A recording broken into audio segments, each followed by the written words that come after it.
Hi guys, welcome to the channel. Been a while, probably don't need to tell you that since I've been on video with Christmas, visitors. My daughter came home from the Marine Corps and a couple rental issues and so on. So been real busy, but thought I'd do a video you might be interested in, and that is the capability of the Kioti Mechron. I've had it about a year. I think I got it last Christmas, so it's a little over a year. And today it's 21 degrees. I think we have about 10 inches of snow or so. I haven't measured it yet, but I've been kind of tooling around a little bit in the side-by-side. And so today's video is just about, you know, what I can do, whether I'm working or playing. You can be the judge of that. So thanks for stopping by. I appreciate it.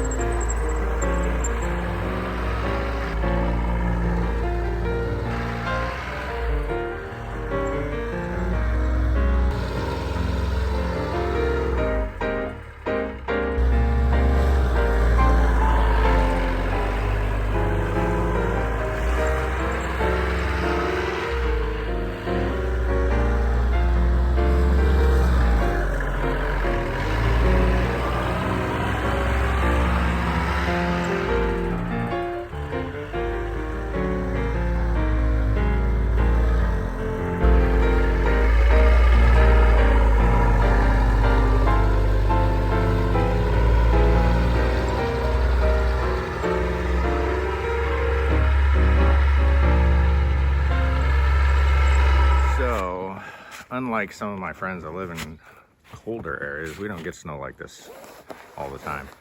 So it's kind of cool to be out here and playing around. Wasn't cool when we lost our power for 9 hours yesterday, but got to test the Harbor Freight Predator generator, plug it into the house and get things working. So we stayed warm. So far I've kept the well thawed out, and so we're doing well in that regard. But anyway, back to the topic at hand. Had the Mechron about a year. Like I think I have like 55 hours on it. Just running around the property, doing stuff. My main goal with the Mechron was to keep hours off the tractor. It seems like I was constantly putting tools in the bucket or tools in the tractor or on the tractor, driving to the other side of the property or fixing fences with it. Not a real efficient way to put hours on the tractor, and so that was my excuse, my justification for getting the side-by-side. My wife calls it the buggy, and of course we can use it to get the mail if you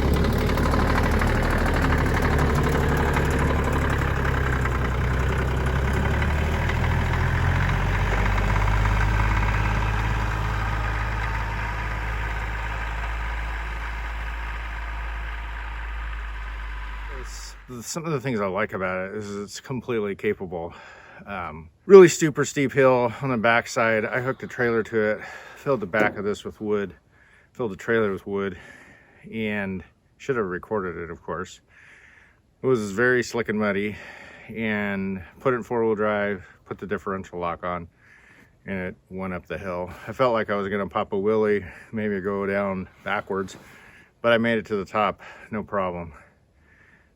The capability is pretty impressive as far as getting around steep terrain. It's like some of the Jeeps I've had with just put it in 4-wheel drive, take it nice and easy and slow, and it'll go just about anywhere. It doesn't go fast anywhere. Even when I run to the neighbors and put it in high, you're just not going to get anywhere fast. I mean, I think my top speed's between 24 and 26, somewhere in there, I'm guessing. I'm not usually looking at the speedometer, but it doesn't go very fast. If you want to go fast or have a recreational style side-by-side, or buggy, as my wife calls it, this isn't the one. For working around the property, it's great. Eventually, I would like to get the battery assist or hydraulic assist, or whatever they call it, dump trailer. The manual one has limited capability as far as you put too much in there, you're going to be unloading it by hand until you can dump it. Not a huge deal to me. Mostly I use it for carrying tools around, fixing stuff, running around the property or to the neighbors. One of the things I don't like about it, and I don't understand it because this is the first vehicle that I've owned. It is a belt drive vehicle. Some people had negative things to say about it when I first got it in the comments. I don't know. I haven't had any issues with it. Sometimes it's noisy, sometimes it squeaks. Sometimes it makes noise. It doesn't seem to affect the performance of it. I tend to take it easy on most of the time. I mean, I do use machines to their capability often, but I don't get too crazy about pushing it to the limit or seeing if I could break stuff. So in that respect, I don't think it's affected the performance, but it is somewhat annoying. And I don't know enough about it to know what all that means, but so far it's been fine. I have changed the oils twice now. I think they say at 100 hours now to change the oil, so I'll be doing that. One of the other things that's annoying that I haven't dealt with, one of my viewers told me to deal with, and I should have, is the mud flaps. So they don't put mud flaps on the back, on the front of the rear wheel, I should say. So there are times when you're backing up and whatnot that mud flap gets curled up. A viewer told me to cut it back. I definitely am going to do that and should have, but I haven't yet. There is mounting holes for rear mud flaps, and I haven't put those on yet and researched, you know, what to get or whatever. But interesting deal on the mud flaps. I should be a lot more organized and giving you pros and cons, like in categories like normal people do. And so you can see the pros and see the cons. But I'm not doing that. I'm just kind of mixing it all up. Sorry. Anyway, some of the things I do and don't like, it has a horn button, but it doesn't have a horn. That's extra. So if you want a horn, you have to purchase the kit or wire one in yourself if you're handy that way. I haven't done that. And there are occasions when a horn comes in handy when you're running around on the road or alerting the wife to something or whatever. It's nice to have a horn. I use the one on the tractor pretty regular. I like the lights that it comes with. They're pretty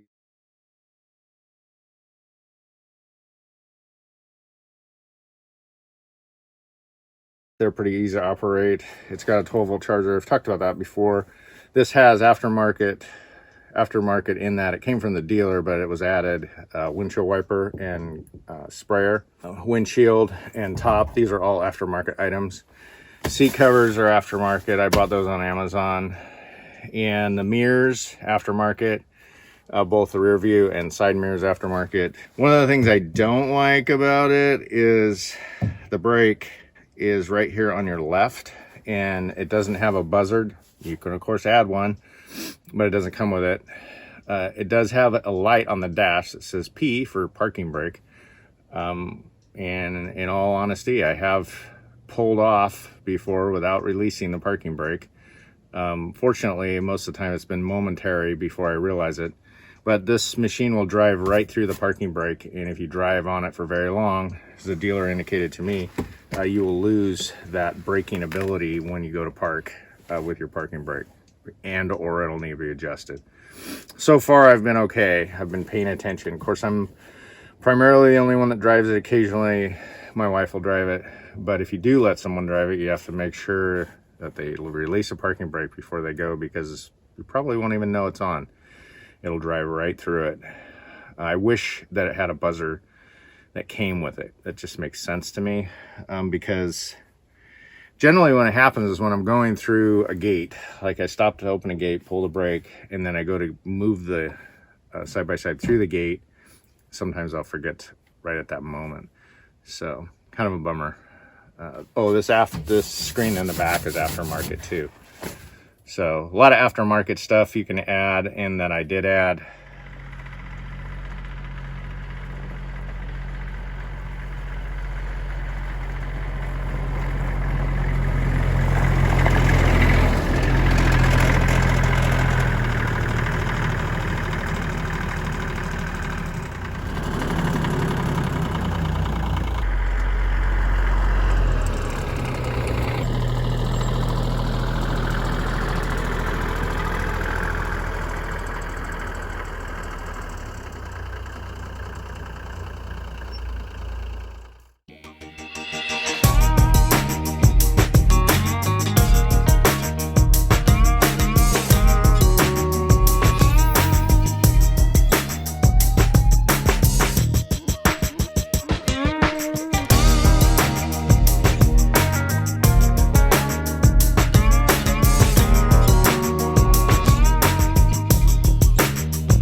Hey guys, so I think I'm gonna wrap this up. Thanks for tuning in, I appreciate it.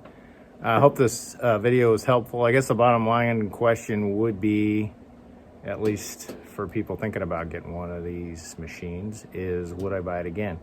Yes, I would buy it again. I think sticker price was like 11 grand. And like I said, when I picked this up, it did have some add-ons that didn't come with it normally, which I already mentioned, the top and the windshield.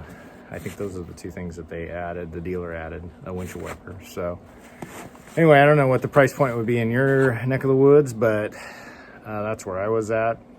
And I think it's been a good investment for working around the property. I anticipate, you know, if I'm done with it in 2 to 5 to 10 years or whatever it is, as long as I take care of it, I'll probably be able to get a good portion of my money back out of it. Because if you shop for them, they're not much cheaper, you know, 2, 3, 4, 5 years later. So anyway, stay safe.